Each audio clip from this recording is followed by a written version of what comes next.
we are adding the nickel salt to the boiling tube.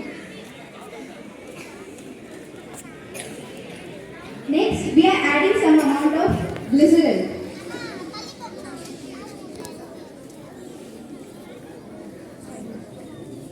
Next to that, we are adding potassium dichromate solution.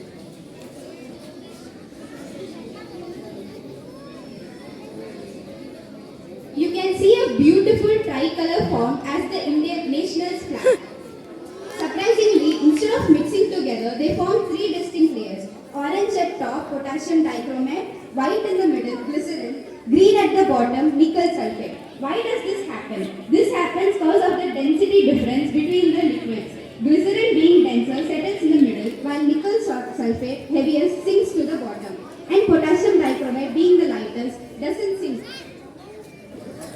Moving on to the second experiment, the magic with colors. We start with the empty beaker, totally empty. Now we pour some sodium hydroxide.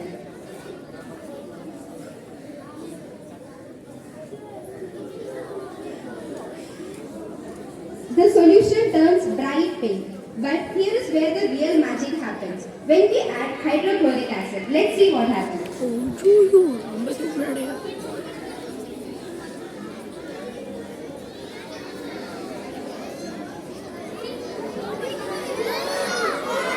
We can visibly see that the pink color disappears and the solution turns colorless again. This is because we have added a phenolphthalein, which is acid-base indicator.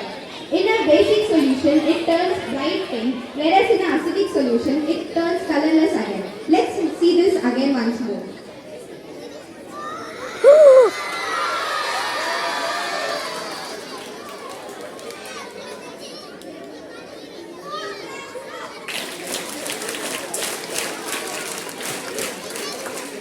This is a simple yet fascinating way to understand how acids and bases work.